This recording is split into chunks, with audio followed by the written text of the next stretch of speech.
All right, before we get started, I want to say that I just spoke to Daniel Pont, the soup guy, Chef Daniel. I think everybody knows who he is.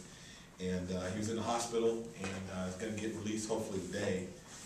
And this is one of the most dignified, respectful people that I've spoken to. And I think we all know that Zagat survey ranked his restaurant as one of the top spots in all of Sacramento. So something that we should be very proud of.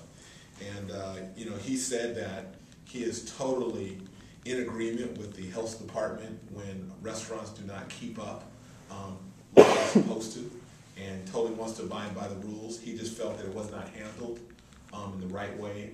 He's the only person in the restaurant. He cooks, he makes the sandwiches, he serves soup, he takes the cash in, and it was in the middle of rush hour. And his point was, if this could have just been done at 2 o'clock, they could have had a healthy discussion and resolved it. So again, he hopes to get out at the end of this week on Friday.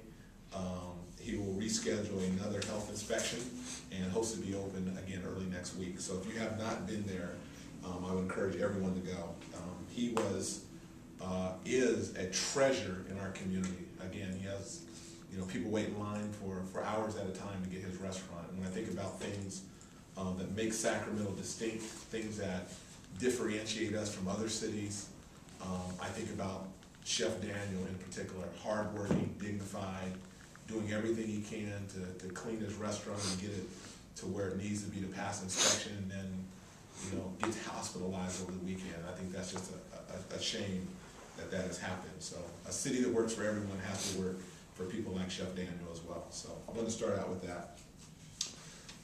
Let's see. I was also last weekend, I think Thursday, Friday, Saturday, or at least Friday, Saturday, I was up in Seattle for the U.S. Conference of Mayors, and I'm the vice chair of a particular task force that's dealing with flood issues and disaster preparedness. The chair of it is Mayor Nagin out of New Orleans, and the reason why we're both in leadership positions with this particular one is because Sacramento is behind New Orleans as the city that has the second highest risk of having a catastrophic flood. So we're talking about reforming something called the Stafford Act, which is freeing up cities to be able to have more direct contact with FEMA, and some of the rules that are in place impede cities' ability to get reimbursed when there's major disasters, both man-made and natural, in our country. So that was very significant. While I was there, I also got a chance to walk the streets of downtown Seattle, and I was very impressed. So as I was walking, looking at our downtown city, I just came back from San Diego, and just seeing all the housing density that they had downtown. They had a lot of high rises. They were high end, a lot of condominiums, which we don't have. Their transportation, transit-oriented development, which is very, very significant. There was buses, there was electric buses, there was a monorail, there was a subway, there was light rail, there was Amtrak, Gray Lines, double-decker bus tours, a transit tunnel. Like all this in terms of transportation, it just shows you when cities do it right, how pivotal public transportation is and the role of pedestrians. I was walking on Friday at about 5 o'clock or 6 o'clock through downtown Seattle, and honestly, I've never seen more people out walking the streets other than like a New York City, a San Francisco, or Chicago. It was just packed, like a concert or something just was about to start or get finished. So that was significant for me. Also, the geography, that is 8 by 20 blocks. When we think about downtown here, we're 20 by 20 or 28 by 28. And they did an unbelievable job of connecting their downtown core with adjacent communities, Queen Anne's, Capitol Hill, Belltown, and Pioneer Square. So when you think about Sacramento, you have R Street corridor, you have Old Sacramento, eventually the Rail Yard, Township 9, Midtown. All these play a critical role when it comes to the central city.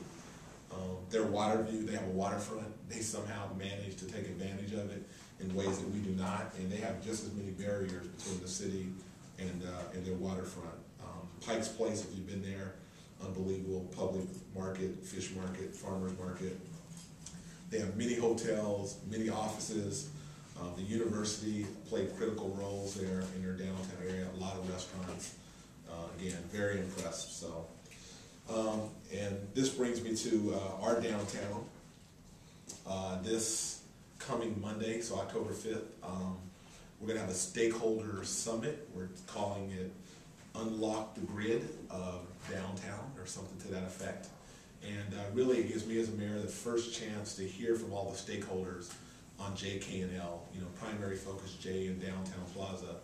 And I told you guys in here, a month back, that between now and the end of the year, there's going to be a lot of focus from my vantage point on downtown and what it looks like and what we need to do. So being able to hear from the stakeholders, first of all, I want to thank them for staying and not bailing out on us. I think that's a very important thing. Let them know how much we appreciate them, but then also give them an opportunity to share their concerns or give input, some of the barriers and challenges that they faced in the past, and it should be a meaningful discussion. And then the following week, we're going to do the same thing for the public. So we'll have both a stakeholder meeting on the 5th and then a public kind of forum and summit on the 12th, giving everybody a chance to weigh in on that particular project.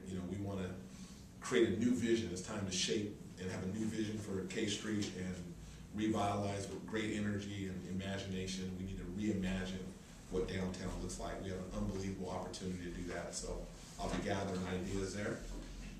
Last thing I want to hit really quickly. The meeting is on the 12th next week and then the 19th the following. Oh, I'm sorry. So 5th and 12th. 5th and 12th is not correct. October 12th and October 19th. So thanks for clearing that up. This Thursday, October 8th, 4 o'clock to 8 o'clock, we'll have open office hours at South Latoma's Community Center, 29 and 21 Truxell. Each office hour, we have probably over 80 people there, so we get a chance to see about 20 people over the course of an hour. So that's been very informative and helpful for me. All right. Questions? Have you, at this point, developed any sort of position on the Nestle bottling issue? Why did I have some feeling that you were going to be the one to ask me about Nestle? Let me just start with a little context, first of all, that I knew that this would bring about 40 to 60 jobs in our community, and that's a good thing. If you look at California, when you think about economic distress, it's one of the 3 worst states in the country, and Sacramento just got ranked 94th out of 100 when it comes to its job market. So I think it's a positive that they're bringing jobs here in our community. I appreciate the constituents of our environmental and conservation community, bringing those concerns forward. I think they're certainly valid, and we need to make sure that the standards are in place that we can all abide by. So I'm comfortable on that. I wish I could have been more involved in the process. This was something that was really made. These decisions were made out of city manager's office, and that's really not my jurisdiction on that particular issue. So we're looking at it, and we want to make sure we're compliant. And as far as I know, I don't think council needs to approve anything along this because it's already been zoned. The area has already been zoned industrial and so forth. So again, we want to be certainly empathetic and be very well aware of what we need to do. And I think maybe the real challenge for the community is right now that we as a city need to set an example when it comes to water, conservation and so forth.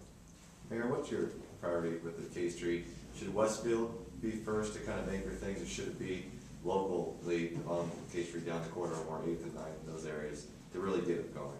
Yeah, I think, I'm in this process right now over the next couple months. I'd like to be able to clearly answer your question and articulate what a vision starts to look like.